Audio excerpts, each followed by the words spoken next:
talking and I'll dissolve into your pictures.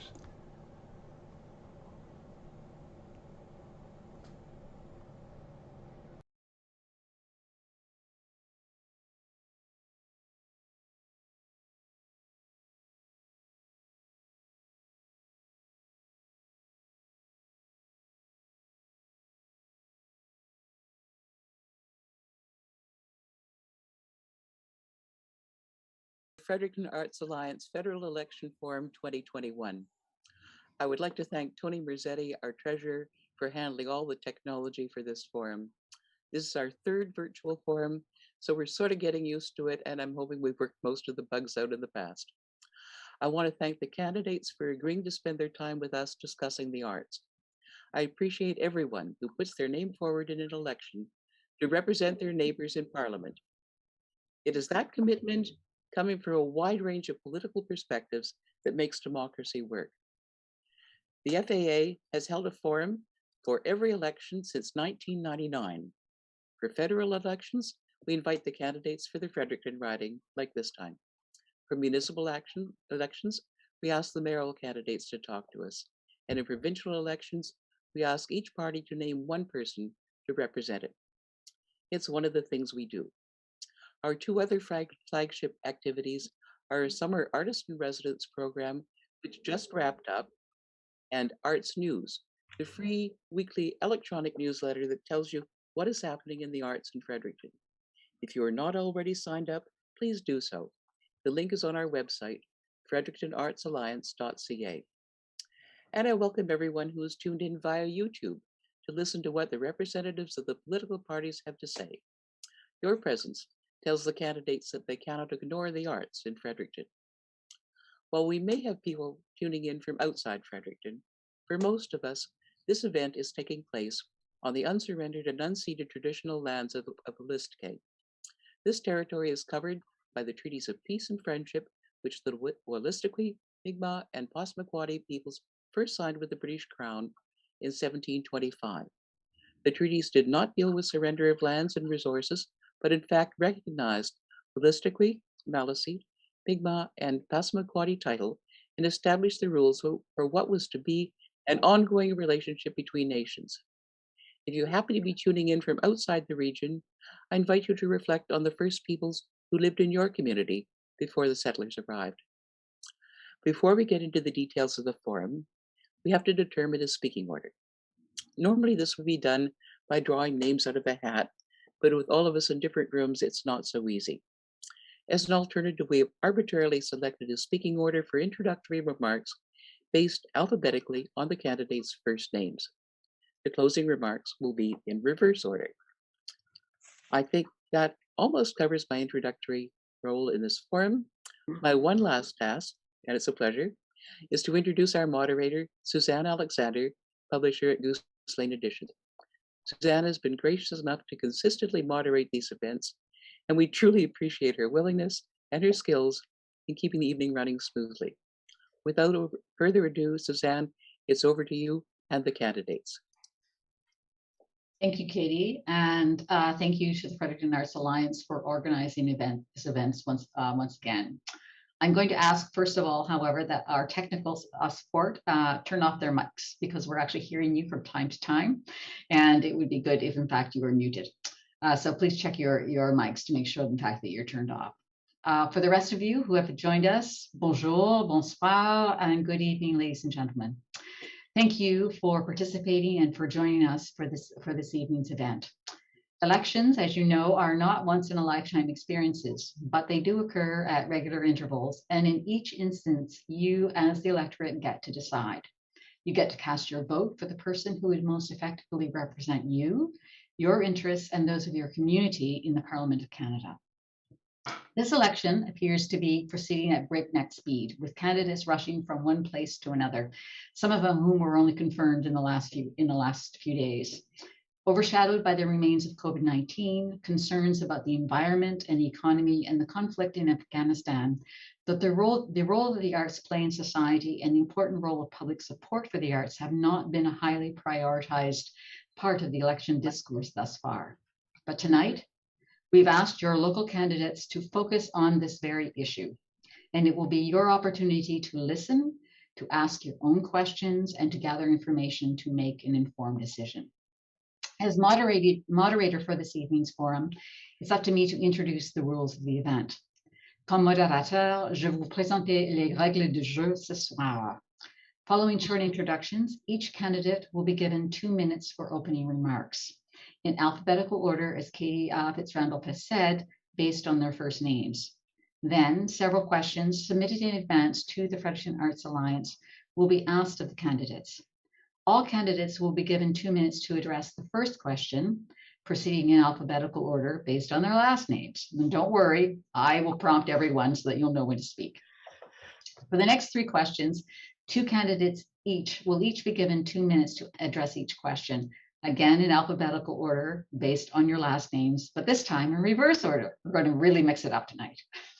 Again, I'll prompt each candidate so that they'll know when to speak. I would ask that each speaker respect the allocated time and to resist the temptation, no matter how enticing, to interrupt their fellow candidates while they are speaking. And I would also ask that you answer the question directly and clearly. Now, following the prepared questions, of course, you who have joined us by YouTube will be given the opportunity to ask questions. Should any of you in attendance wish to ask a question, please type it into the chat menu and I will relay it to the candidates. At the end of the question period, each candidate will be given 2 minutes for closing remarks, this time in reverse order of their opening remarks, again mixing it up, and in which they will be given the opportunity to address issues that they were unable to speak to during the forum, or issues that they consider to be the most important ones of the election. Veuillez prendre note que tout le monde devrait se sentir libre d'adresser la parole aux candidats en français ou en anglais. Si nécessaire, je fournirai la traduction aux candidats. Candidates should also feel free to answer questions in the language of their choice, and they may switch back and forth between English and French during the event. And so now, without further ado, je vous présente les candidats pour la circonscription de Fredericton in the order in which they will be delivering their opening remarks, beginning with Brandon Kirby, who is representing the Libertarian Party of Canada, followed by Jen Smith, the independent candidate. Then the incumbent, Jenica Atwin, representing the Liberal Party of Canada, June Patterson, representing the Communist Party, Nicole O'Byrne, representing the Green Party, and Sean Oldenburg, representing the NDP. Unfortunately, the Conservative Party candidate, Andrea Johnson, could not join us for this evening. So the first speaker is Brandon Kirby. Well, thank you so much. I really appreciate the opportunity to be here. I appreciate Fredericton Arts Alliance for inviting us. I appreciate the inclusion. It's fantastic that you guys are interested in so much political diversity. So I graduated from UMB in 2008 with a degree in arts, concentration in philosophy, and I've worked since then in the field of finance. The most common question that I get when I'm on the campaign trail is, what is a libertarian? What it is it's somebody who respects the non-aggression principle. It's somebody who doesn't want to hurt anybody else unless they're hurting someone else themselves. So, for example, imagine that you have a weapon of some sort, let's say a gun, and you see a murder taking place with someone you care about. Would you use the weapon to prevent the murder? I would. Would you use the weapon to prevent some sort of an assault, a perverse assault on someone you care about? I absolutely would. What about if somebody were committing a theft, carting off with your valuables? I don't know that I'd use the weapon, but I might try to use it to scare the criminal. What about to build a skating rink? I wouldn't use it to build a skating rink.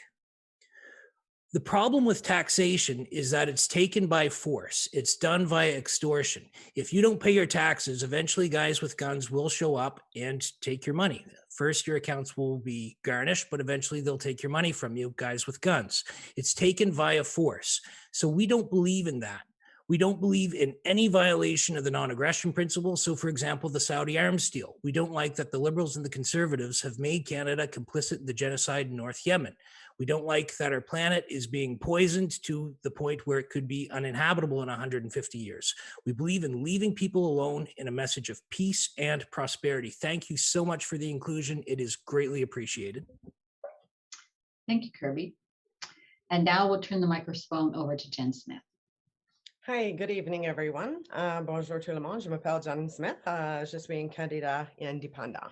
I am an independent candidate because I have had a long time experience in politics with one major party, and I've tried a couple on.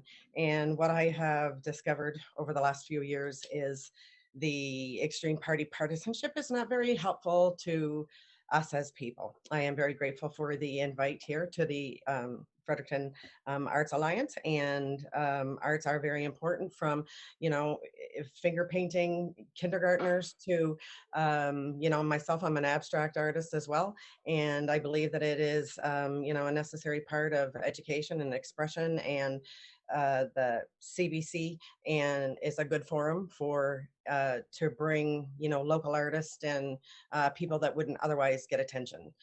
So I think it's a great thing we're all doing here tonight, and I'm happy to see everybody here that's in attendance. Thank you.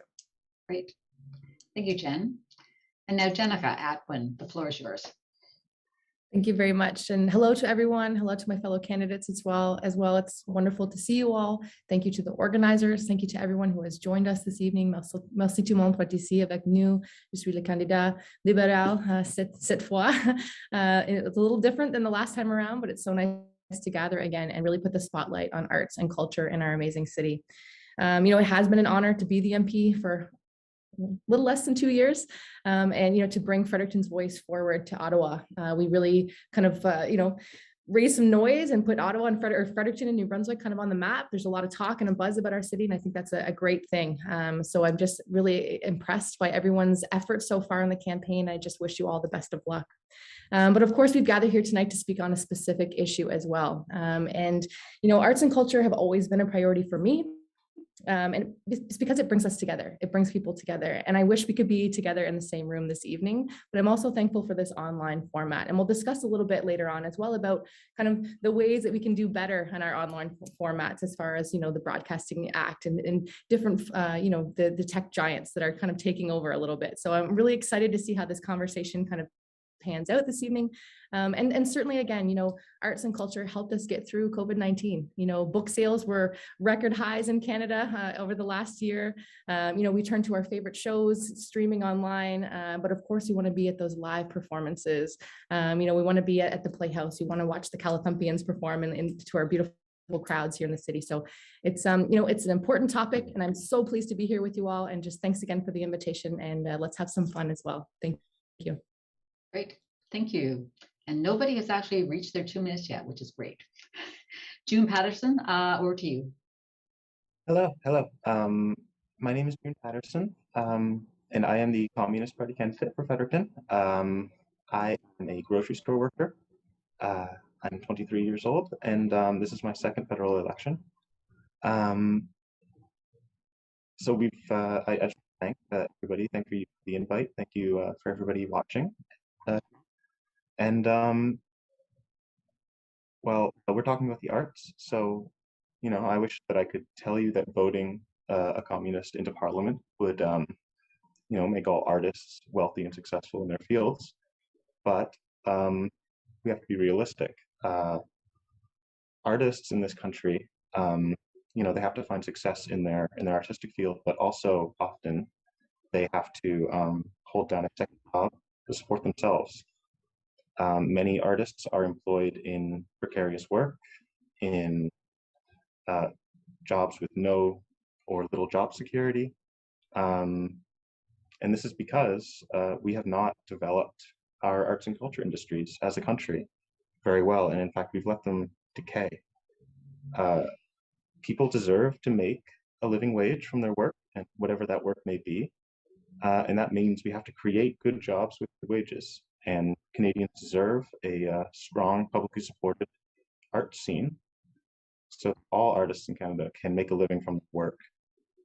And we also, we support, public ownership. You may have heard, but we support rebuilding and creating crown corporations such as the NFB and others that have been so important to keeping the culture industry alive in Canada and bring employment to so many talented people and artists. But unfortunately, that the funding to these agencies and government supported programs has not kept pace with growth of our economy. And now many artists, find themselves employed precariously, unable to make a living from the work that they do. And I do think we need to change that. We support, increased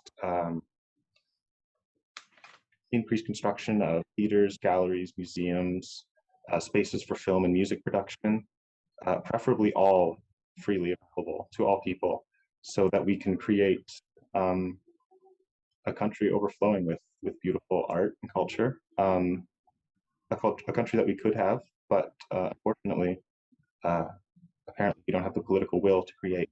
So I'd like to thank you, Merci, once again for having me.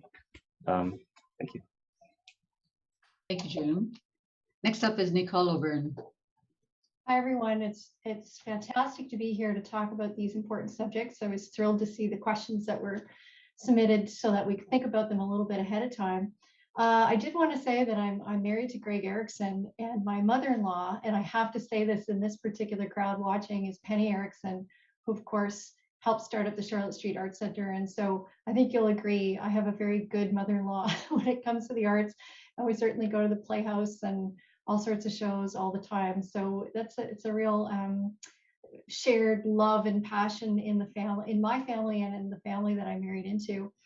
I'm from Saskatchewan originally. I came to work at UNB Law. So what does a criminal law and evidence law and Indigenous, non-Indigenous relations law professor have to say about the arts? And I have to say that I wouldn't have had the career I've had without the arts. I'm one of those kids where my mom saved every penny to put me in piano lessons. I spent almost 10 years going to what they call the Saskatchewan School of the Arts every summer from the age of about 10 to 18. That was the highlight of my year every year. Of course, it was cut by a conservative government. And that was one of the first political protests I was involved trying to keep that school open. I played flute, I play piano. I used to play xylophone in the marching band. This is really near and dear to me because I think the arts not only is it important for children to learn and to develop their brains and their capacity, but it's really important to connect with other people's worldviews. You might not understand something if you read it, but if you see a painting, you'll understand it. If you watch a film, documentary, something might click. And I certainly find that with my students, especially when I'm teaching Indigenous and non-Indigenous relations, that will go to the art gallery and they'll see something and they'll go, now we get it. We get what reconciliation means. So I'll talk about that a little bit later when we're talking about the TRC, but it's a real thrill to be here. Hello to all my fellow candidates, and thanks to the Arts Alliance for putting on this important debate. Thank you. And finally, Sean Oldenburg of the NDP.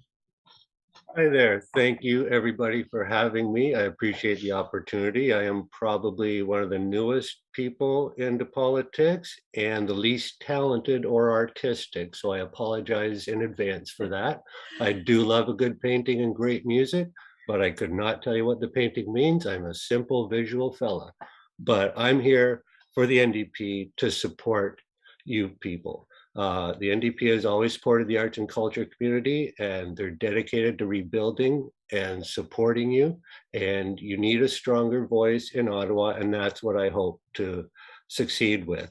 And during the pandemic, it was extremely hard for everybody, but one of the hardest groups hit is the arts and culture, because there isn't a sustainable income in that society. But the CERB was pushed by the NDP to cover those artists. And I believe artists who can concentrate on creating art and their expression make better artists. And that's what I hope to bring to the table. I'm not pretending to be an art critic or trained in that area, but I do know the society itself needs help, and your foundation should get the help it deserves. And it's in our platform to take care of that. And that's really all I have to say. Thank you. Well, thank you. And merci tout le monde for all of your opening remarks. And we're now going to proceed to this evening's questions. And for those of you who have joined us, please note that all candidates were given the questions in advance, so they would have to have the opportunity to prepare their remarks. There are 4 questions that the Fredericton Arts Alliance has made available to the candidates, and we'll be going through each of these. And thereafter, if you've just joined us and you'd like to have direct questions asked to them, please actually type the questions in the chat menu, and we will ensure that they're asked as much according to the amount of time that we have for this evening's event. The first question, in fact, is going to be asked of all candidates, and all of them will in fact have the opportunity to respond to it. And it's a question about the Fredericton Playhouse. The City of Fredericton has long identified replacing the failing Playhouse as an infrastructure priority. And in this forum in 2019, all candidates from all parties committed to making it their top priority. However, since then, we've seen no action on this file. How important is a new performing arts center to you? And if elected, what, if anything, would you do to address this community priority? And we're beginning with incumbent Jenica Atwin.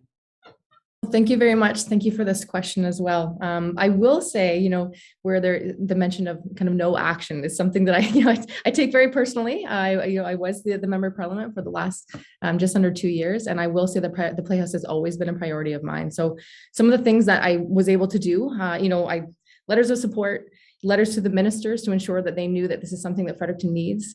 It was in both my 2020 and 2021 pre-budget submissions to ask for this and ask for extra arts and culture infrastructure in particular, multiple meetings with the city, with the planning groups as well, at different various phases to see where they're at, how I can be a better advocate for the specific project. Stakeholder engagement as well. So many calls and letters from my office fielded from local businesses, for example, who would also benefit from this amazing piece of infrastructure that's so needed in our downtown core. Even healthcare community talking about recruiting doctors and nurses, that this is actually something that we can use as a tool to say, look at these beautiful things we have in our city. All of these pieces were done. I also looked at the different demographics and statistics. We know how many of the wider communities, New Maryland or Mukto, everyone comes inside that city core to utilize the Playhouse and its services. I was also a Bonnie Kilbourne dancer that was at the Playhouse every year for our final show. So important to me. But I think the key is that I couldn't get, the government at the time to really invest those dollars. And, making the switch that I did to the Liberal Party, one of the most difficult decisions of my life. But I did it with Fredericton in my heart and with these important projects on the top of my list. So re-elected, I'll have a bigger team. I'll have a bigger voice inside government. I've also had, verbal commitments that this is something that they're aware of, that we need, that we want. It is something that we do need. It's not just a want category. It's something we need, especially for this recovery and COVID, mental health, just getting our community back together, out and looking forward to the positive things that we can offer. Absolutely, this is something that I want to deliver for our community, and I always have, but I really feel now I'm positioned to do it. So thank you so much for that question. Okay, thank you, Jenica. Brandon, you're up next. Well, Jenica took it personally. I also take it personally. I was at the 2019 Candidates Forum, and I specifically committed to not making it a priority. So here I go again. One of the things that I want to talk about is the whole idea of debt and how much debt we're in. It's $1.1 trillion federally. If interest rates return to where they were at the year of my birth, 1985, the federal treasury will be completely erased. There will be nothing in the federal treasury whatsoever for making interest and principal payments. So if you take a look at places like Greece, for example, they neglected to pay attention to their debt, to their mounting debt levels. And what happened to the arts community? They got slaughtered. It's so sad to see something like Plato's Academy. I'm a philosopher, and it's completely run down. There's nobody there to give tour guides. Greece is still putting on plays. I went to go see one, Socrates at the foothills of the Acropolis, and it was wonderful, but it's being put on by tourists, people who can get funding from their governments, but Greece did not pay attention to their debt. They were confusing things like expenditures with investments. And so I really want us to be mindful, especially if you're interested in the arts. I want us to be mindful of where our spending levels are at, because if we let this go for too long, the federal treasury is gone and there won't be any commitments. There'll be paychecks that are sent out, but like in Greece, they'll bounce. So I think we have to get our expenditures under control first and foremost. Thank you. Thank you, Brandon. And now over to Nicole Byrne. Great, thanks. Yeah, well, Jenica's done a fairly good overview of the last couple of years. I think it's safe to say that Liberal and Conservative governments have not prioritized funding to the arts. What we've seen here is a playhouse that was built by Lord Beaverbrook, gifted to the province, went bankrupt a couple of times, and kind of ended up in the city's lap. And what the city's done in the last couple of years is go ahead with an architectural study, put some money into planning, and then try to work with other levels of government, which has not worked up to this point. I think that's a real problem. I think it shows that the Liberals have not had a commitment to the arts in this community when the need has been demonstrated for many years now. It's been a policy priority area for the city of Fredericton since at least 2014. And as Jenica says, the need has definitely been there, and there's lots of evidence to that effect. So the city's had to move on by itself. So what can the federal government actually do? Well, we can take the politics out of this funding arrangements, right? Instead of just saying, look, if you're good and you vote the right way, then we'll maybe give you some funding. That cannot be the way that we're making public policy decisions. It is our taxpayers' dollars. Brandon did a good job of outlining why that's important. These decisions need to be based on needs, right? And it's very clear that the Playhouse needs to be replaced. We need to take the partisan politics out of this and do what's best for the community.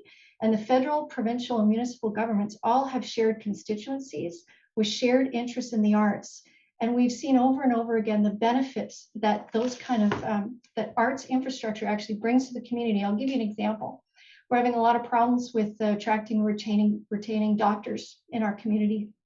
Well, they've done a lot of studies that say doctors want to have arts infrastructure, right? They also want to have recreational facilities so that when they're not working, they can actually partake in arts and culture. That's what brings you quality of life, right? So we really need these things. We need to strip the politics out of this and go look at evidence-based public policy. And the evidence clearly shows that the Playhouse plays a fundamental role in this community with respect to economic development, quality of life. And it also is the meeting place for the multicultural communities, and where people can embrace other perspectives, other points of view, and come together. It's one of the few places in this city where you have people from all walks of life meeting together and joining in different conversations and expanding their minds as a community. It's really important. Thank you, Nicole. Lots to think about. Sean, it's over to you. Hi, thank you. Yes, the Playhouse needs to be replaced. We all know this, and it's actually writing letters is a great start. Worrying about the deficit, also another worry, but the government, the NDP platform supports the arts and culture. It is part of our platform. It's not an idea. It's not a sidebar to whatever else we're doing. We have it. It's what I became a representative of them because of things like this. It's not a question. The arts and culture are the heart of us as Canadians. Our diversity, it's our expression. People don't realize how important it is until they don't have it. And we know this because of recent months with COVID-19. People are being restricted, not available to do what they want to do. And it's like you're in your own prison at home, but too worried to express. And the problems are going to be greater than what we are seeing right now. When we come out of this, if we do, there's going to be mental health issues that we don't even know if we have yet, because we don't know how we're going to react to this. And art and culture is how our expressions are seen. And it's healthy. And I believe it actually helps people, even if they're not artists per se. The capabilities are out there and they need the ability to get that. So as the NDP, this is why I'm doing this. I'm not doing this as, oh, maybe I'll think of that. If I'm in Ottawa, that's why I'm in Ottawa, to be your voice. And that's all I have to say. I'm sorry. Thank you, Sean. You're welcome. And now I'd like to turn the mic over to June. Hello. Trust me, if elected, I will make this a priority. So you can do that if you want. But You know, the Playhouse, if it were an oil pipeline or a highway, it would have been placed by now. Um, and that goes to show that we don't see these things on equal footing in this country. We don't consider arts and culture to be as worthy of public support as we do of, you know, extractive industry. And I I want to end that. Um, you know, we like the Playhouse has left to the ravages of time for a very long time. It does need to be replaced, and you know, there may be some small private venues that have popped up in Fredericton, but they don't have the size or the facilities to support large acts. You know, to bring performances and cultural performances to our city. Um, Part of the Communist Party platform is largely increasing sort of the grants that we give to municipalities to arts and culture in this country. And publicly owned venues like the Playhouse, we would like to see free to the public, publicly owned venues.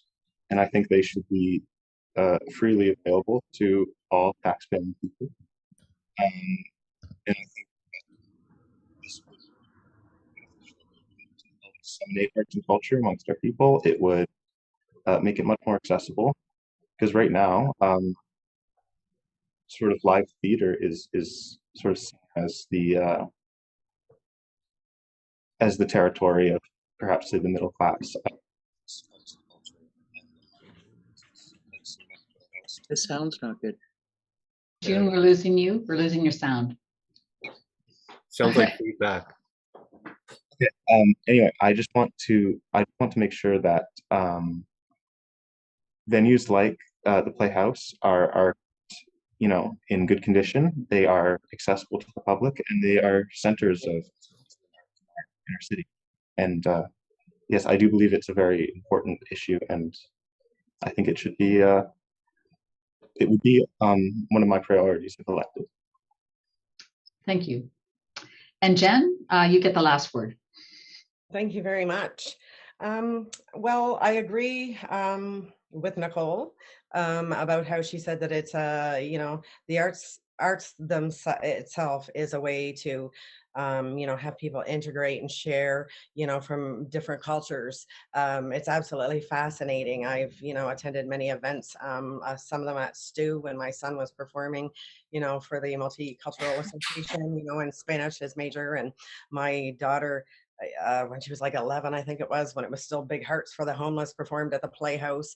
I realized the significance, and I understand, you know, art as a whole, you know, whether it be visual, verb, you know, spoken.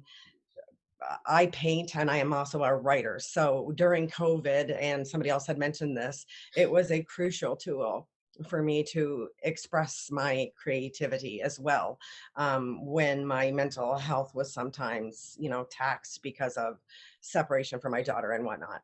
But I am going to disappoint probably along with Brandon, though it is a priority, and I do see it in the future, in the immediate future. I feel that we have more, like many more pressing concerns with 38,000 or more people without a family doctor here in Fredericton or in New Brunswick, period.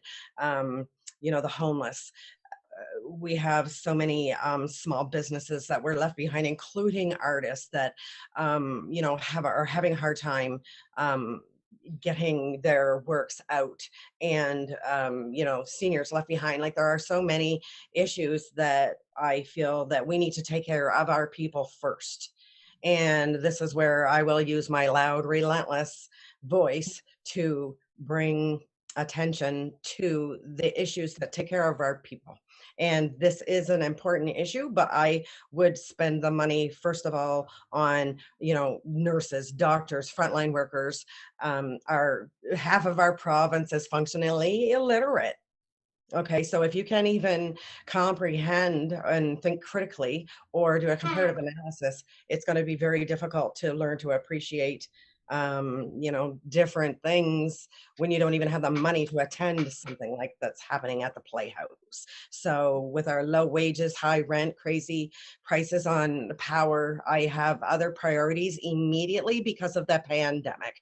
COVID has financially strained us. And while I'm grateful for CERB, it's not enough. And there were people left behind that did not get helped on disability, seniors, small business owners really suffering and going out of business. So, and artists are among these. So I do feel it is very important, and in the maybe not so distant future, but we need to get our economic situation in a state of control to, be able to support these endeavors, which are important, but we have more important things immediately to take care of our people.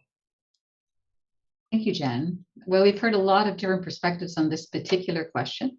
I think that it may in fact result in more discussion at home and also some direct discussion with the candidates when they come to visit you. So please continue to actually ask questions. The next question is, in fact, it's going to be posed to two candidates, and it's about the Truth and Reconciliation Commission. The Truth and Reconciliation Commission and the recent discovery of unmarked graves at former residential schools in Canada have put a sharp focus on the chasm between Canada and its First Peoples. If you agree that this is a problem that must be addressed, how can the federal government bridge the gap between First Nations and settlers? And Jenica, you are in fact the first person to respond to this question. Great, thank you so much. And thank you for including this question in tonight's discussions. I think that's critically important, that the more conversation we can have around this, the more awareness, the more learning that takes place, the better for all non-Indigenous and Indigenous peoples. This is one of the key reasons I got involved in politics. My children, my students, my husband and children are Wolastoq-Gowiok. They are people of the beautiful river.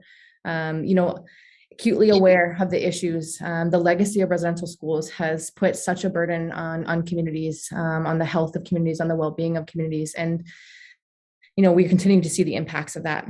The discovery of the unmarked graves should not have come to any surprise to anyone who was paying attention. 1996 Royal Commission, a lot was done around this issue. Should have been so much more awareness placed on that, and it just kind of got shelved and collected dust, because that seems to be the majority of Canadians wanting to move on quickly from this. We saw a lot of awareness even when the first 215 bodies were found, and it's faded from the news cycle, and that cannot stand. So there's lots and lots of things that we can do. The TRC spells it out for us. It is a roadmap. So the federal government has passed a few of the TRC recommendations, their calls to action. We need far more action than that. And that is something that I am so committed to doing, is being that loud voice, bringing the voice of the communities within Fredericton, or Oromocto First Nation, Sidansis, St. Mary's First Nation. They are strong, capable communities with incredible leadership that they know how to advocate for their own priorities. And it's just for me to be the vehicle to bring that voice forward. So some of the things that we see as commitments in the platform, Joyce's principle fully implemented. That's really important for me. That's around systemic racism in the healthcare system, ending those boil water advisories. I'm hearing that again and again at the door, and I'm so thankful for Frederictonians and their awareness around that piece. I am just as mad. I want the urgency. I want that to be delivered for Canadians and Indigenous people across this country as soon as possible. There's so much around housing and infrastructure, early learning, education, accelerating the resolution of outstanding land claims is critically important as well. It's about self-determination. It's about communities having the resources that they need, for this healing process in particular. So thank you again for that question. I could talk more. Thank you, Jenica. And Brandon, you are actually the other candidate who's allowed to speak to this particular question.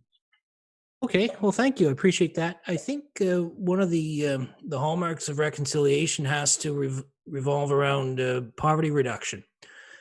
We actually can measure scientifically how poverty gets reduced. You can take a look at some of the economic policies of India. In 1991, you can take a look at some of the economic reforms that happened in China in the late 1970s, and you can measure them scientifically in terms of dehydration, lifespan, starvation, rates of spread of malaria, architectural integrity, child labor. There's lots of different metrics that you can use, and they're all pointing to the same thing. We know what works in terms of poverty reduction, and we're doing the exact opposite. You take a look at countries where they have proliferation of poverty. Take a look at Venezuela. You can take a look at Nicaragua, where they'll have a proliferation of poverty, and it's tragic. What we're doing is that which does not work. Now, thank goodness there are Indigenous communities. You have people like Chief Michael Laberday, you have people like Chief Willie Sellers, who are saying, okay, enough of this. Let's go with the policies that have worked. This will result in a reduction of poverty for our communities. And it has worked. I've heard Sellers be braggadocious over the fact that his communities are net economic contributors. You're seeing tremendous wealth. You're seeing an expansion of wealth within those communities, but you're seeing poverty in other communities. So we have to get rid of the socialist policies that have not worked, and we have to adopt the capitalist policies that have worked. And with that reduction of poverty, I think that's where you're going to see a real potential for reconciliation. It's a terrific, terrific question. Thank you so much for asking it. I think that we could go on with this question this evening, and I think that there's lots to discuss on this front, but we have two other questions that we have to address. The first one is about, and so the next question is about the tech platforms. There's broad support in Canada for forcing big tech platforms like Facebook, Google, Amazon, and Netflix, to name just a few, to be subject to Canadian laws and to pay Canadian taxes. Support includes requiring companies operating in Canada via the internet to obey the rules, such as the Canadian content regulations, for example, that apply to Canadian broadcasters. What, if anything, would you do to regulate American tech giants in Canada? And Nicola Byrne, you are actually given the first opportunity to address this question. All right, you're giving a law professor 2 minutes. Good Lord. Okay, so this is definitely one of the topics we cover in my advanced evidence seminar, which is starting up next week. The problem with Bill C-10 and the Broadcasting Act, and of course, the premise of the question talking about American tech giants is fine, except we have to look at all international companies doing business in Canada. So it's a lot broader than just even the American companies. This is worldwide. What the CRTC with this legislation is trying to do is bring in organizations like Netflix and Crave and Spotify into the traditional regulatory regime with respect to radio and television content in Canada. Now, there's some problems with this in that the legislation does not clearly define what broadcasting is. So I'll just quote something here from a very crusty old legal academic who said the power of the lawyer is in the uncertainty of the law. And the government itself has said, we actually don't even know what's going to be considered broadcasting under this new legislative regime. It hasn't been defined, which means to me that the lawyers will benefit because we're going to spend the next 20, 25 years in court trying to figure out what the heck this legislation means. It shows a problem that's inherent to legislative drafting in the federal government over the last 20 years or so. Stephen Harper cut what they called the Law Commission of Canada. And so when you have government departments drafting legislation, they often get very insular. They don't look at all the different perspectives in play. So I think the Liberal government has brought back to life the Law Commission of Canada, but this reform bill was not put through an academic lens. It did not bring into all the different perspectives of industry. It's very poorly drafted legislation. It brings in questions about freedom of expression. And, do people's posts, like video posts about their dogs, of which I have 3 dogs, and there's a lot of videos on my Facebook feed, is that actually broadcasting? According to this new Bill C-10, that is unclear. This whole thing needs to go back. It needs to be rethought because we actually really do need robust enforcement of these giant tech companies for a myriad of reasons, which we can talk about. But the current approach is faulty and needs to be rethought. Okay. And so, Sean, you get to actually speak to this issue as well. Oh, great. Follow up the lawyer. Okay. I don't have 3 dogs. But what I do know is our platform that making the tech giants who are distributing their product in theory in our country with Canadians paying for it need to take ownership of that because this is Canada. You can't come here or ponder your goods here and not pay taxes. The CanCon agreement has to be upheld. All Canadian companies have to go by that, and they should also be playing by the same rules as the folks who are on our soil. There's no room for negotiation there, I don't believe. Legally, I'll refer to somebody else in the room. But the whole point of my voice with the NDP, and it's in our platform, to take care of this or address it and bring a voice to it, I'm not a legal expert. It's got to just be taken to Ottawa. Let the lawyers figure out the lawyer part. We'll get it drawn attention to and addressed. That's not, I'm not a lawyer. I won't pretend to be. So I'm just trying. And that's really all I can say. Our platform covers this. Thank you, Sean. You're welcome. Now we're going on to the final of the prepared questions, and this one refers to the Canadian Broadcasting Act. The Canadian Broadcasting Act mandates the CBC to be, and I quote, predominantly and distinctively Canadian, reflect Canada and its regions to national and regional audiences, while also serving the special needs of these regions. Where does your party stand on secure and adequate funding for the Canadian Broadcasting Corporation? And how would you interpret what secure and adequate funding is? And June Patterson, we give you the first opportunity to speak to this question. Yes. Well, I would define secure and adequate funding as enough funding to go about their work without having to run ads on any platform. That's the first thing I do. But also our party platform has a lot to say about this particular issue.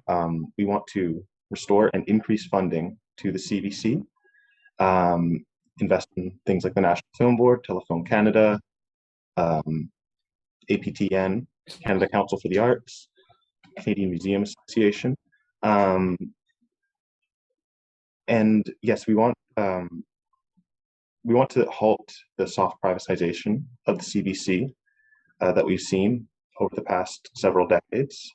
We want to make sure that the CBC actually does reflect the regions of Canada, that they get adequate funding to set up actual provincial branches instead of this slow consolidation that we've seen.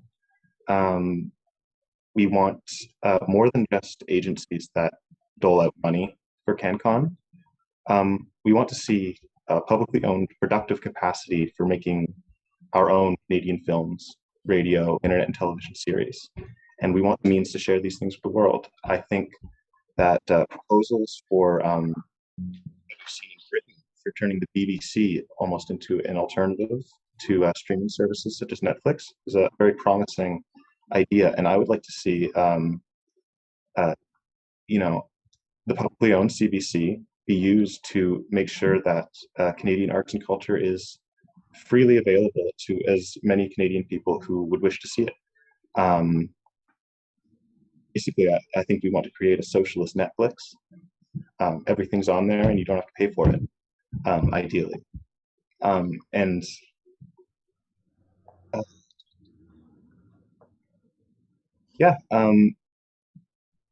Secure and adequate funding, to me, it means more for the CBC, and I would like to see the CBC remain, predominantly and distinctively Canadian. Thank you very much.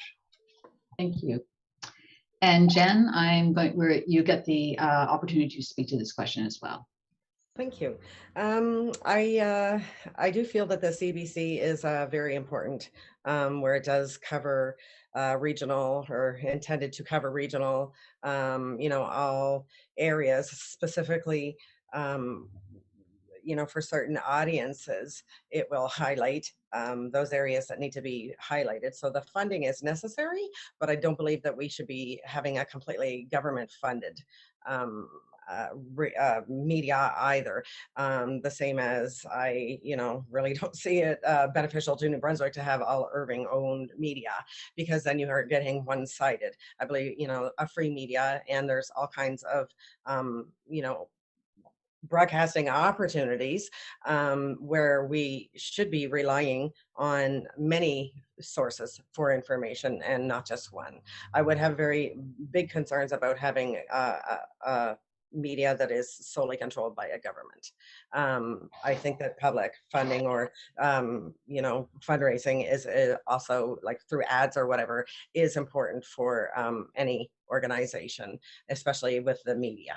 I've seen the media use their power to highlight certain, candidates, even in elections. And it definitely is not an equal playing field. But I would describe secure and adequate funding to make sure that all communities intersectionally are represented by this media, and like who is deciding what is the content that is going out into these communities. It needs to be diverse. It needs to represent Canadian values, but what are Canadian values? It's different for different people. So I think it needs to be more inclusive and reach places and people that would not ordinarily have their voices lifted or heard.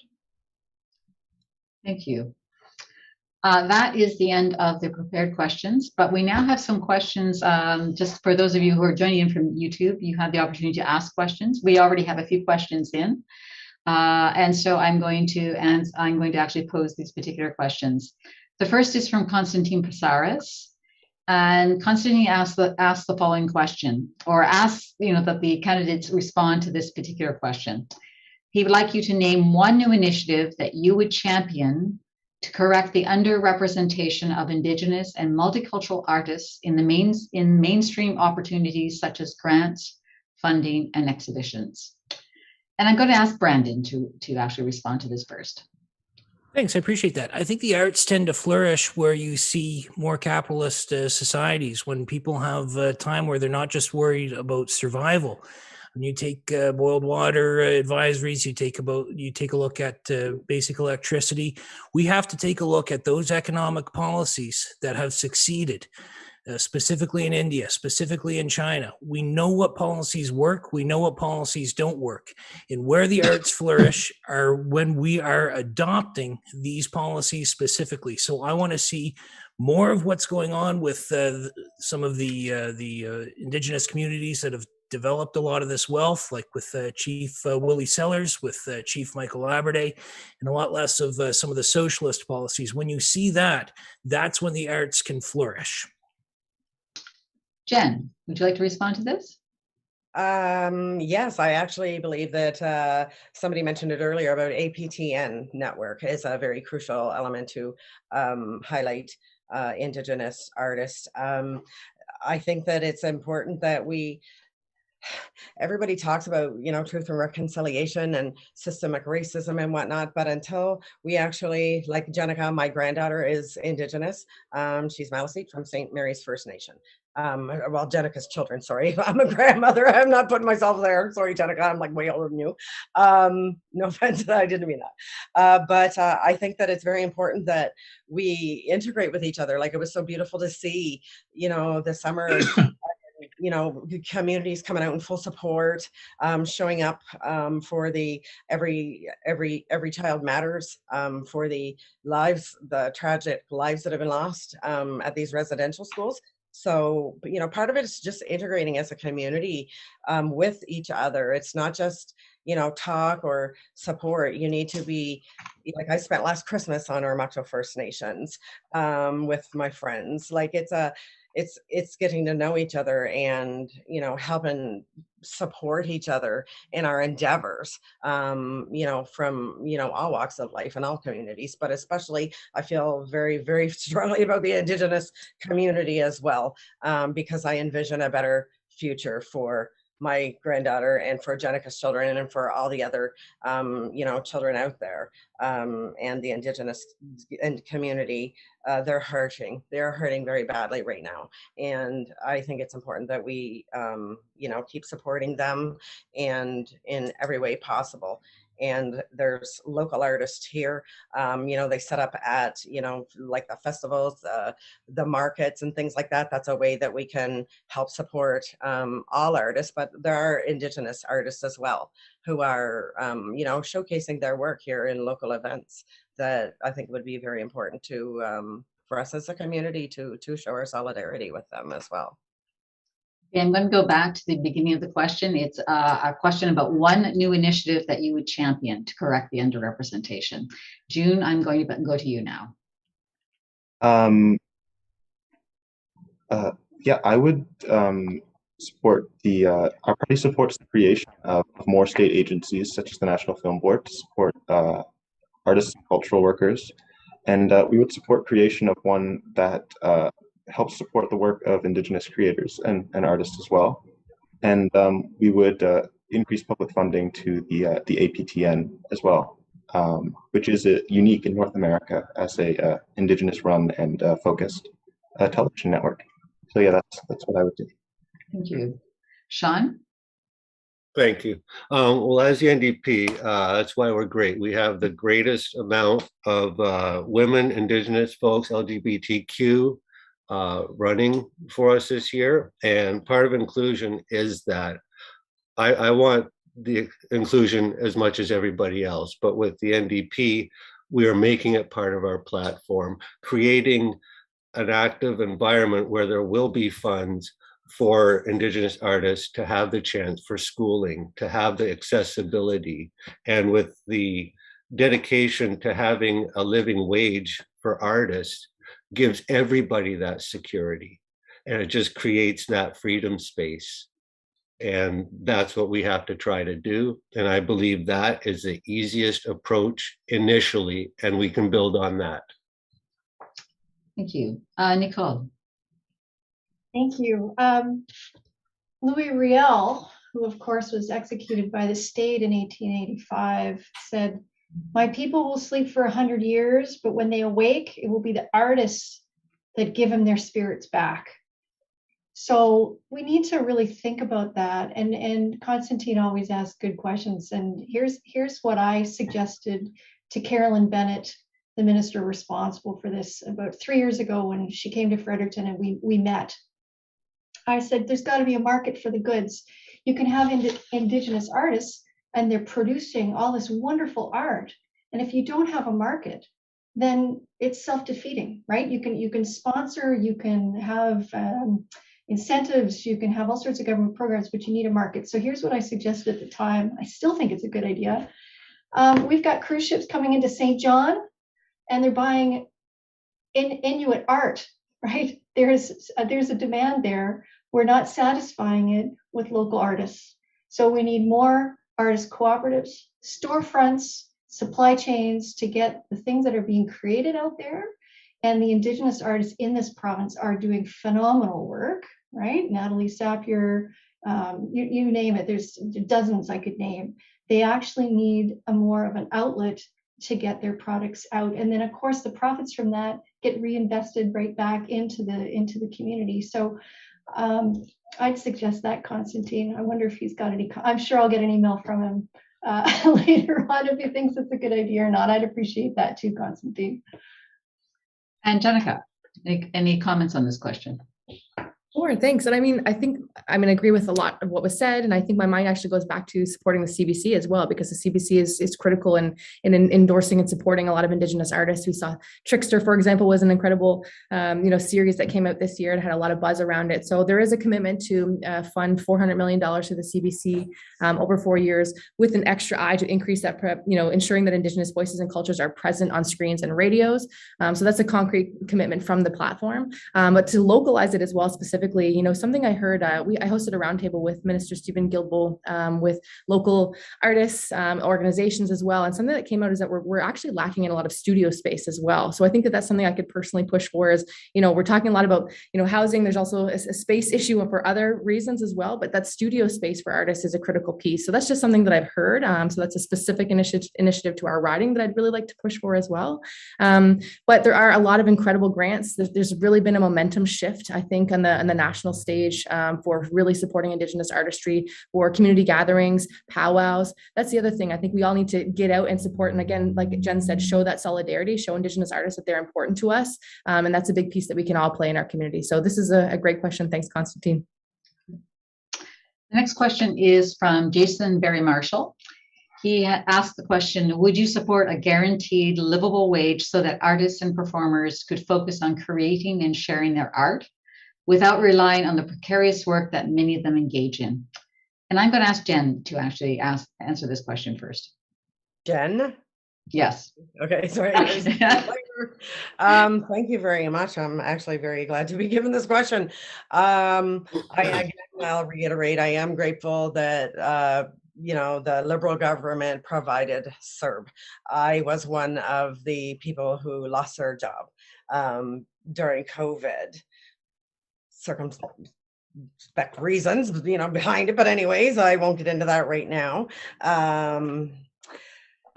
I do absolutely support some sort of a universal basic income. I think that this pandemic has highlighted the gross indifference in the, essentially a class system where the rich have gotten richer and have done better. And, there's a saying that we're all in the same boat, and we are not all in the same boat. We are in the same water, but some are in rowboats, some are in yachts, and some are in, speed boats and houseboats. Like, we are all experiencing COVID differently.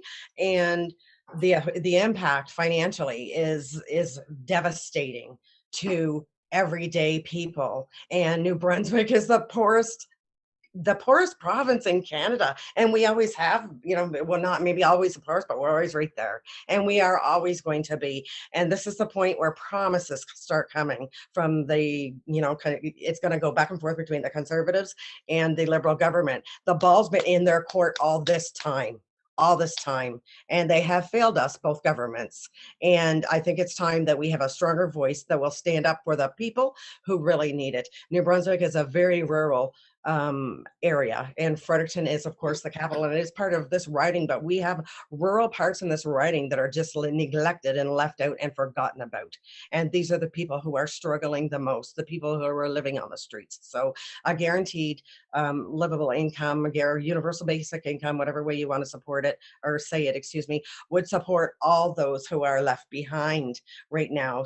Artists, of course, seniors, people on disability, people with addiction, mental health. Mental health issues. Absolutely crucial to keep us to take care of our people, so they'll take care of us. Sorry if I went over. Thank you. Sean, I'm going to ask you to address this question.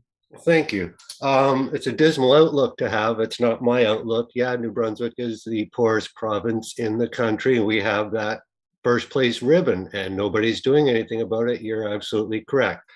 The dichotomy we've been in the last 70 years has created that. They've sucked out the voters' will to succeed. They think their voice doesn't count. And why would it? They've gone through between two parties their whole lives, and ultimately it's the same thing. Nothing goes to them. They'll get a treat here and there just to keep them in line, but that's it. We're all ants marching. That's all we are. New Brunswick deserves better than that. And quite simply, it's not as dismal as you think. And to support the arts world with a guaranteed income, it's in our platform. I'm not an artist. It just means I know I can help Canada. And especially here in Fredericton, we have a great arts community. You guys at the FAA do excellent work, but it got to the point in our system, you had to create this society to get your voice heard. And this is the norm. People need to create a voice with their volunteers so the government can hear you. That is not my Canada. You deserve a voice. And there hasn't been one. The NDP, and me especially, I'm the last person they probably want in Ottawa, but I am there for you. And I would speak on behalf of the artists so everybody gets it. And the guaranteed income, it's a start. Thank you. Jenica. Thank you. I've been a strong proponent for a universal basic income or guaranteed livable income since 2018, when I was first introduced to the concept. I was a candidate for the provincial election at that time.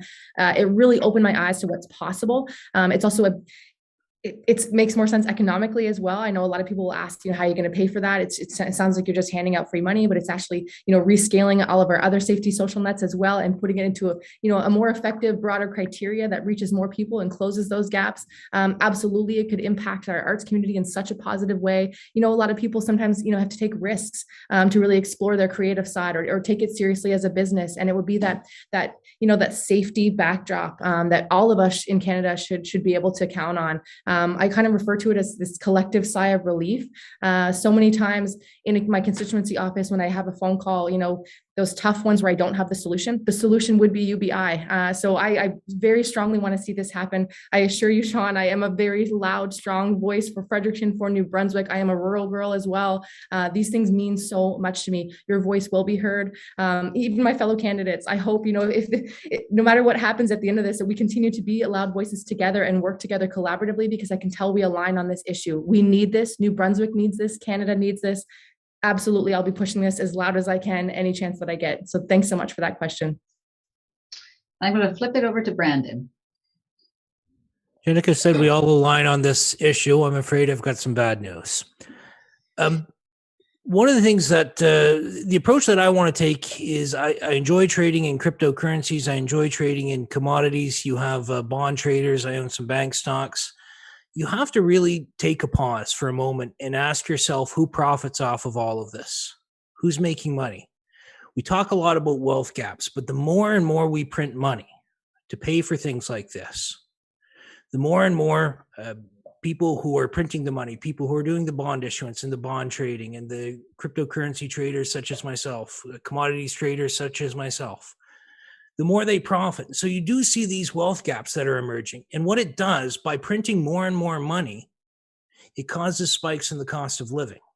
Now, a lot of people like to talk about it in terms of it's not actually an increase in government expenditures. I haven't actually seen it play out like that. People have given case studies where you have a backdrop of a euro, for example, but Canada's standing on its own with its own currency that we'd be printing out, and it's going to cause spikes in the cost of living. So if we go through with this, when you see spikes in the cost of living, look at all the money that's been printed out to deal with COVID. And what have we seen with housing prices, with renting prices, with commodities? What have we seen with groceries? We've seen all sorts of spikes all across the board. It's causing huge, enormous wealth gaps. If that's the thing that you're trying to tackle, this is not the program that I would recommend. It's going to enrich people like myself. It's going to impoverish people who really you're trying to help. It's the target audience, but a lot of the people who are proponents of this aren't finance experts. And so what I would recommend is that you talk with people who are commodities traders and say, okay, what do the numbers look like? And what's the end game of this? What are the outcomes that we can expect from this? Is it what we're looking for? And I can tell you, it's not at all what you're looking for. June, do you have anything to add to this? Yeah. Our party supports the implementation of a guaranteed livable basic income, but we also support the full employment strategy, and that includes for the arts. I've already mentioned expanding agencies such as the CBC and the NFB to allow them to provide good, well-paying jobs to artists throughout the country in all different regions.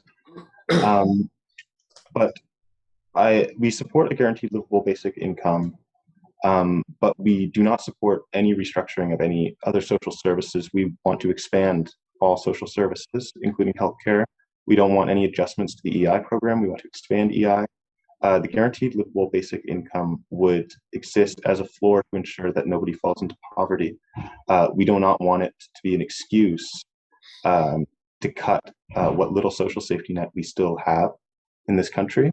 We want a strengthening of all of that. So yeah, thank you. Thank you. And Nicole. Well, and we've covered a lot of ground. So as the last person, I'll just say Franklin Delano Roosevelt in a 1941 speech, believe me, this is going to be relevant. He said, we really need the four freedoms. So freedom of speech, freedom of worship, freedom from want, and freedom from fear. And we can't have a fully realized democracy if people are constantly suffering from a fear of want. How am I going to pay my next rent when it's due? Where are my next groceries coming from? That level of insecurity takes people out of our social contract, because they just can't fully realize themselves in society, because that level of anxiety is a real problem.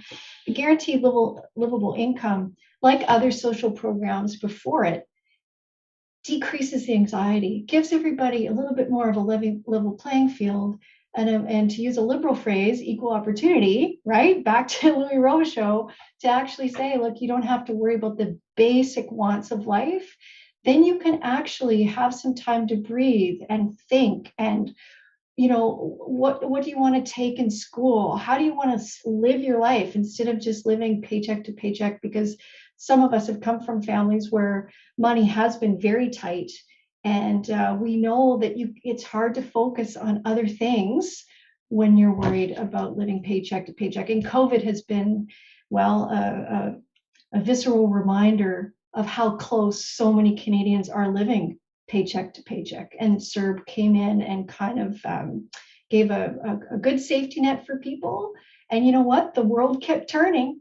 You know, a few years ago, if they said, oh, we could never, ever put out that kind of money. Well, we did. And all it did was kind of boost the economy and keep everybody going for the greater good. So yes, I'm behind it. I hope I've explained my reasoning behind my support for that. It's a good idea. We need to continue on with it. Thank you. It's very interesting. In fact, this question probably would have not been actually a question that was posed at the last during the last election. But in fact, COVID has in fact created the opportunity for discussion of it, I think, in serious public forums. So thank you all for responding to it. We have one final question from the participants, and this is from the New Brunswick Choral Federation. And the question is the following: how will you address the long-standing difficulty New Brunswick artists and organizations have had accessing Heritage Canada, Canada Council, and other federal government support, and particularly as we struggle to restart? And Sean, I'm going to actually give you the floor for this one. Oh, well, thank you very much. It's kind of easy, as you know, with the pandemic and the CERB. The CERB only got to its amount with the NDP pushing it to that to get to everybody, to support everybody. So it's, like I say, I hate to be a broken record. Look at our record, look what we've got done for that community. And that is what we continue to do. It is in our platform. And your organization, I can help you. It's just easy. It's what increase the funding for you, increase the funding for all arts committees who need the help. That's what it's all about. It has nothing to do with, can the country afford it? The country can afford it. Look at the past 70 years. Look what we've been taking tax cuts for big companies. We've been paying more tax. Have you gotten anything back? No, the money is there. It's your money. Get it back. And ultimately, it goes back into the country. So nobody loses. It's let the country take care of that. Let your house be happy. And so I'm going to pass this question off to another candidate, but I'm going to reiterate it so everyone is clear. How would you address the longstanding difficulty New Brunswick artists and arts organizations have had accessing federal government funding through organizations like Heritage Canada, the Canada Council, and other federal agencies, particularly as we struggle to restart? Jen, I will pass that off to you. Jen, you're muted, sorry.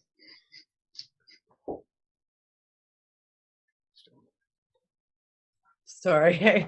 I host a show, The Truth Talks, and I'm not used to muting myself, so I apologize. Thank you for reiterating that. I'm a little hard of hearing, and I didn't hear the entire question when it came out. I think this is where we have, the loudest voice, and to, put pressure on the government of the day, whoever it is at the time, to fund these initiatives and to be relentless in the pursuit of what is best for our writing and what is best for, the city of Fredericton, but our greater area as well, and to make things accessible, to those, in lower socioeconomic communities and the rural areas. I think it's the more attention that we give to the issue, whether through social media or whatnot, the more pressure and the more voice and the louder we could be to, demand that the government fund initiatives specifically here, like eventually the Playhouse, and, art centers, and, to make it all levels of government, or the Heritage Council, accessible to people on a regular basis, and not, make the lines of communication so difficult to to access. That's a real problem with a lot of areas of government for many issues. Thank you. Brandon, do you have anything to add to this particular question? Not particularly. I don't know how much funding there would be for those programs if libertarians, if there was a magic wand waved and all of a sudden we were to form government. I don't know how much funding there would be for those programs. But I did want to add on to something that I was saying earlier, if you don't mind me taking my time. Not for this. I'd asked you to address this particular question. Otherwise, you'll have another opportunity in your closing remarks to add other. Okay, yeah. Well, in terms of some of the bureaucratic oversight, if there is any sort of bureaucracy that's getting in the way, one of the things that I'd like us to take a look at is funding for particular programs. What I'd like to see is audits. So if you have program A and program B, let's say it's for the arts, or let's say it's at-risk youth, let's say it's anything along those lines, and you have let's say an 80% success rate with program A, and you're spending $1 million on A, $1 million on B, and B has a 5% success rate. B's not working. Get rid of program B. If A is working, increase the funding by 50%. So what have you done? You've cut funding from $2 million to $1.5 million, but what have you also done? You've increased service delivery capacity.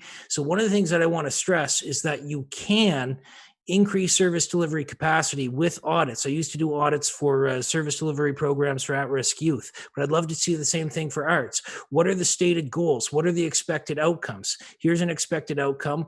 Have you achieved that? And if so, then maybe we can take a look at the funding. But if not, then we have to take a look at the efficacy of the program and whether or not it has any place for federal funding. So thank you. Thank you. June? Could you repeat the question? It's how would you address the long-standing difficulty New Brunswick artists and arts organizations have had accessing federal funding from organizations such as Heritage Canada, the Canada Council, and other federal agencies, and particularly as artists and arts organizations struggle to restart following COVID? Well, as Sean said, we also support increasing funding to organizations such as cultural organizations that dispense funding to organizations and artists. But we also want to make sure that the laws around this are changed, not only to strengthen the sort of regional variation that we need, that is in the CBC mandate, for example, but also dispense funding to all the different communities and nationalities that live within this province, in this country.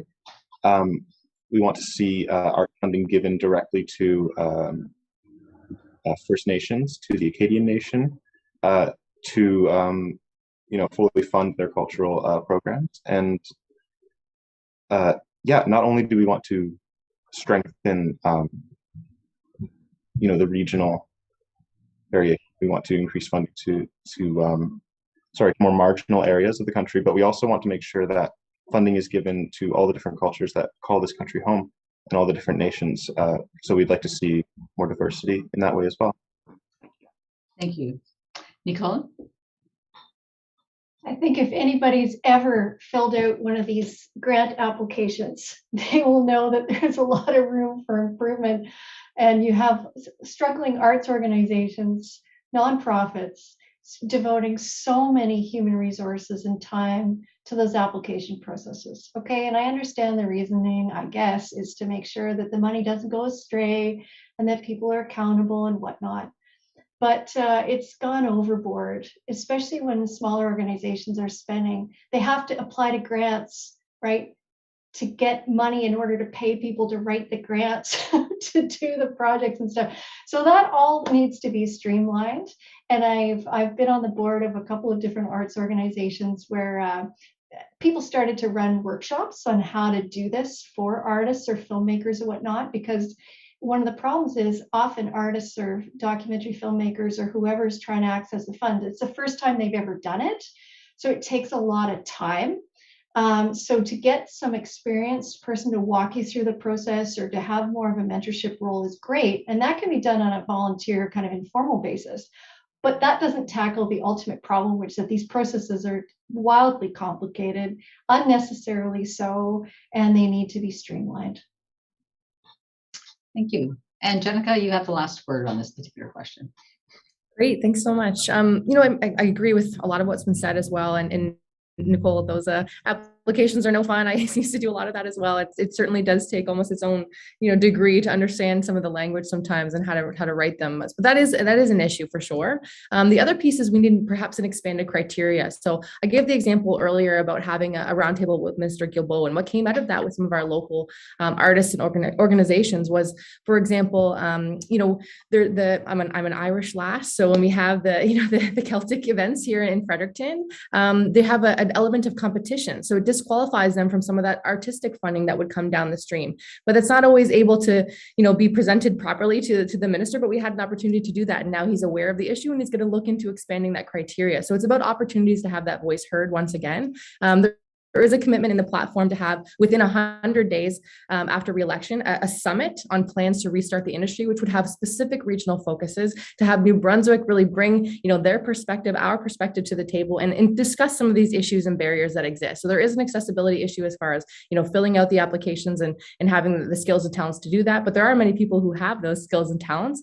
Outside of that, it's expanding that criteria, because again, arts is, it can't fit into a box. It's about creativity. It's about pushing the boundaries. We need to ensure that funding, responds to that need as well. So that's really something I would love to see, is this arts and culture summit, within 100 days after re-election. So that's a piece that I welcome to see in the platform. And I think it will have a big impact on this issue in particular. Thank you. Well, thank you all. And that, ladies and gentlemen, is the last question for this evening's event. I'm now going to invite the candidates to deliver their closing remarks, and we'll be proceeding in the reverse order in which, in fact, they delivered their opening remarks. And so we're beginning with Sean Oldenburg. Thank you. I apologize for not seeing the mic message. I couldn't see the message that I had my mic muted or unmuted. I'd like to thank you for inviting me to this. This is my first debate, which is why I'm awkward. I haven't sat this long in about 12 years. So I thank you for that opportunity in itself. I love finding out what you guys stand for, what you're doing. And the best part for me is it's easy for me to help. The NDP makes it easy. Summits are great. Everybody loves a summit. Let's skip the summit and let's just get elected and just do it.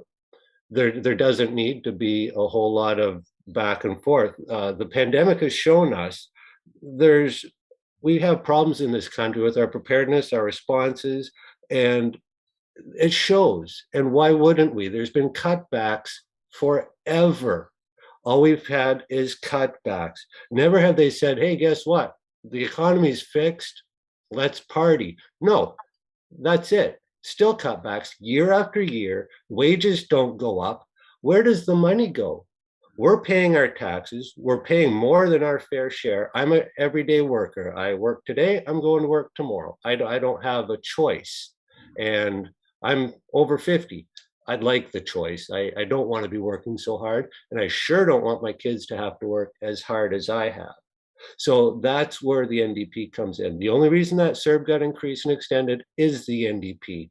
That's the party not in power. If you look at the other two parties, most of what they can take credit for is only because they were in power at the time it happened. Look who pushed them. So to everybody out there, again, I will say thank you to Suzanne, Katie. This was great fun. And my esteemed colleagues, nice to talk to you, I guess, in such a crazy environment. But basically, if the people want different results, change, make it happen. Thank you. Thanks. Nicole, over to you. I did an interview with a reporter from Livable last week, and we were on Hayes Farm. And of course, I'm wearing my ball cap and my jeans or whatnot. And she said, as a law professor, aren't you worried about being perceived as too elite? And all I could think of was growing up in this kind of poorer neighborhood in Regina that the nickname is Glen Harlem. That's what they call where I grew up. But it was because I could go to the local library, I could get involved with the arts, go to that arts camp every summer, that my world opened up. So I don't know if that's elitism, but boy, it certainly changed my entire life to be exposed to arts and culture and music and ideas. And to tie this into TRC, because I didn't get a chance to talk about that, and that really is, that's why I became a teacher, was to teach Indigenous, non-Indigenous relations and try to work on how we can decolonize the country. And there's an Indigenous scholar in Manitoba, Kira Ladner, who says the problem essentially is that we have historical amnesia. So we don't know things about residential day schools or the 60 scoop. And so we often don't know. And then when we do know, we enter what she calls paradigm paralysis. The problem just seems so enormous that we don't even know where to start. Well, I'd like to suggest to you and everyone watching this that the arts is the entry point. You can read a book by Thomas King called The Inconvenient Indian, and I assign that to my students every year. And then, oh, this is why treaty rights matter. Or you can go to the Beaverbrook Art Gallery and look at the canoe. Or I take my students and we sit in between the Emily Carr paintings and the Group of Seven, and I ask, where are all the Indigenous people in the Group of Seven paintings? They're not there. You know why? Because they got moved out of the parks forcibly, right? Whereas Emily Carr has the Indigenous people in her artwork, and the students all of a sudden they get it because they can see it and they can feel it, and we have those discussions. So arts is not just some kind of elitist preoccupation for those of us who have money to go to the Playhouse or have tickets, or right. This is about how we are going to move forward as a country to tackle the big issues such as decolonization and to effect meaningful reconciliation. The arts is the window to changing people's minds. It's very important. And thanks for the opportunity to participate in this conversation. I've really enjoyed it. Thank you, Nicola. June, this is you get your last 2 minutes. Thank you. I just like to thank everybody. Thank you for the invitation. Thank you for to my fellow candidates. Well, you know, I'm myself, I'm not much of an artist, but I am a big supporter of consuming art. And I would like to see a country where, you know, artists and their creations are treated with respect, are seen as something worthy of time and effort and funding in the eyes of the government. And I think it is part of what makes life worth living, you know, having a nice, vibrant scene. I think, but the clothing statement is a good time to sort of insert things that we think are important. And we won't have any arts and culture if, you know, the world ends. So I think the climate crisis is actually a very existential issue that's facing us. And looking at the latest IPCC reports, I just don't see how we can get out of this issue without economic planning.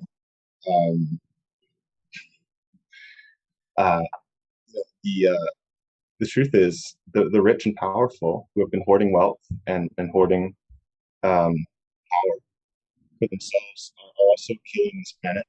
They're putting their short-term needs above the lives of this country. June, your mic is your mic there. You're fading a bit. Yeah. So yeah, I just I think the climate crisis is a very important issue that we need to face, and I haven't seen any party in Parliament take or propose the kind of action that we really need to you know, keep our emissions below points that have been shown to us. But yeah, once again, thank you to the Fredericton Arts Alliance, and thank you to my fellow candidates. It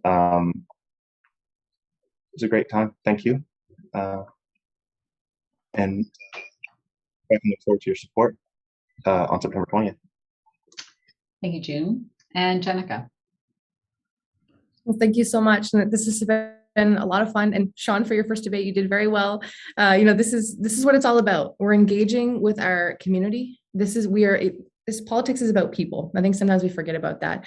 Art is also about people, and it's about expression, and it's about sometimes finding the beauty in the darkness. And that's really what I hope people will take from a lot of this conversation tonight is there's a lot of problems. Our country's not perfect, but when we come together, we can work towards fixing them. We can work towards those solutions. And I really am more optimistic than ever that we can do that together. So this has been an excellent opportunity to talk about, some of the ways that we align, but also the ways that we might differ as well. And I want to speak a bit, again, some specific things from the platform that I wasn't able to highlight, but these are excellent things for the arts community. Launching a new arts and cultural recovery program that will match ticket sales for performing arts, live theaters, and other cultural venues to compensate for reduced capacity. We know there is a need for this recovery.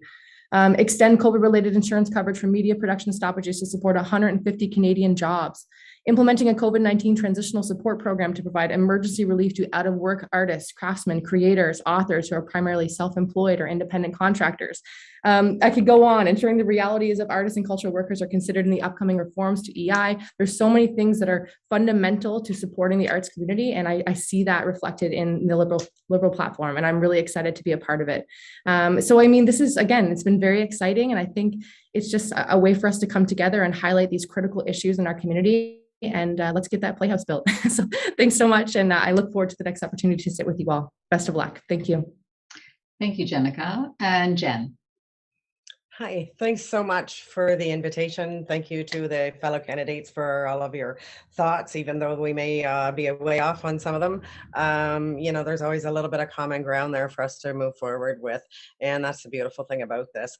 Thank you to the Fredericton Arts Alliance for the invitation, and to Katie and Suzanne for hosting and moderating. I was drawn into politics initially through women's rights back quite a few years ago. And I was a liberal, a longtime liberal. And I left the Liberal Party in 2019 for reasons I'm not even going to get into right now.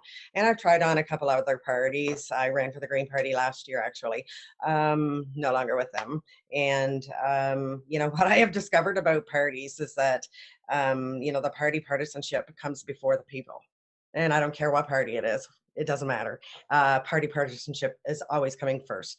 And I have decided to run as an independent because I believe that, the people need to come first. We have corporations that are not paying their fair share of taxes, like Irving. We talk about how poor New Brunswick is. Irving doesn't, pay for their fair share of taxes here. And other big corporations that are getting away with fines for climate, disasters, and we have so much to be accountable for. And it's promise time right now. It's big promises. And I can remember back in 2015 when I was, very, lured to the Liberal Party when Justin Trudeau promised proportional representation. And, lots of other promises that have not come true, same as the Conservatives.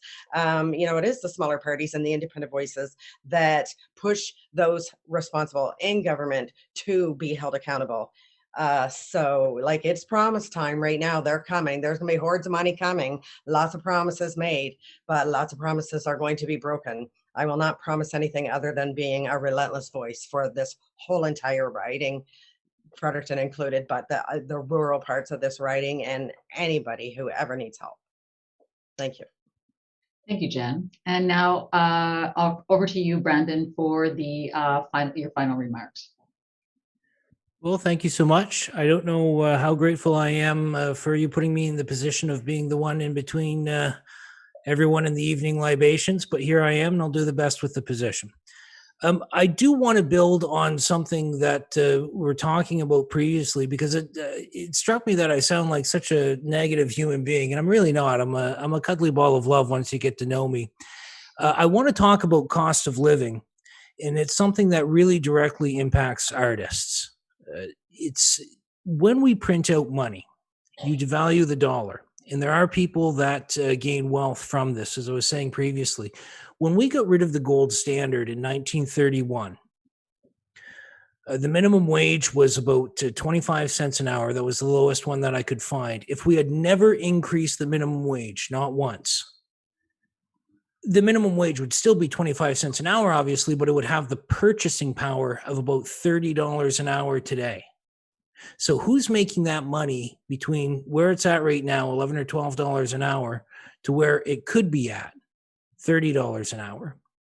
sound money is a positive solution that I want to put forward, that it takes our wages and it increases the purchasing power. It doesn't increase the dollar amount. People look at the dollar and they're thinking, oh, this is great, we've got more money, but what does that dollar purchase?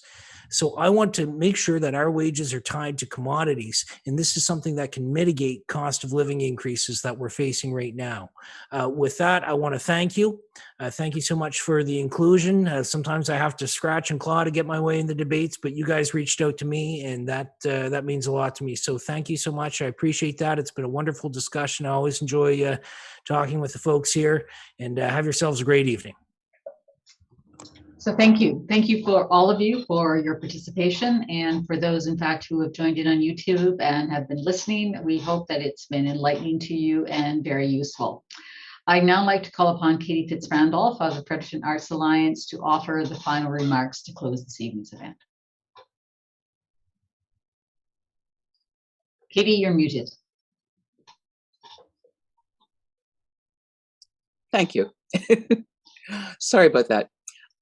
Thank you, Suzanne, and thank you to the candidates. I appreciate your giving your time to us to talk about the arts, an area that I think is really important. And I like the passion that I heard from the rest of you as well. And I'd like to thank everybody who watched the forum and who submitted questions via chat. I'm hoping next time we do one of these things, we'll be live in person and we can see each other and finish off with a few refreshments. However, not at the moment. I've got one small announcement to make before we sign off. Actually, two. One of which is that the recording of this forum will be available probably in a day or so on our website, so you can share it with friends, neighbors, parents, grandchildren, people you think would like to see you on TV, or you feel you did really well in the forum, chance to share it with people who are also interested. But I also have another announcement. The Fredericton Arts Alliance is planning to return this year to a live fundraising gala. Last year, we've been doing this for quite a few years. Last year, we had an online auction. This year, and here's the poster. It'll be, you can't really see it, but it looks very nice. The event is going to be Thursday, October 14th at the Charlotte Street Arts Center. I just picked up the tickets today. They're $50 each for a fun evening of live music, food, drink, live and silent auctions of some very, very fine art. We don't get any money from the federal government or from government really at all. So this is what supports our ability to run programs for the arts in Fredericton, to put, when we get through COVID, to be able to put artists in the schools to work with classes, to pay for artists to work in residence over the summer, and to help with the production of arts news. So it's a fun evening. It'll be after the election. You don't have to worry about who's voting for who, and I'm hoping that some people can turn out. And that really is the end. And I thank you all for your interest, your participation, and your enthusiasm. It's been fun. Thank you. Thank you so Thank you. much. Thank you. Bye, everyone. Have a great night, everybody. Thank Good you. night. Good night. Good night.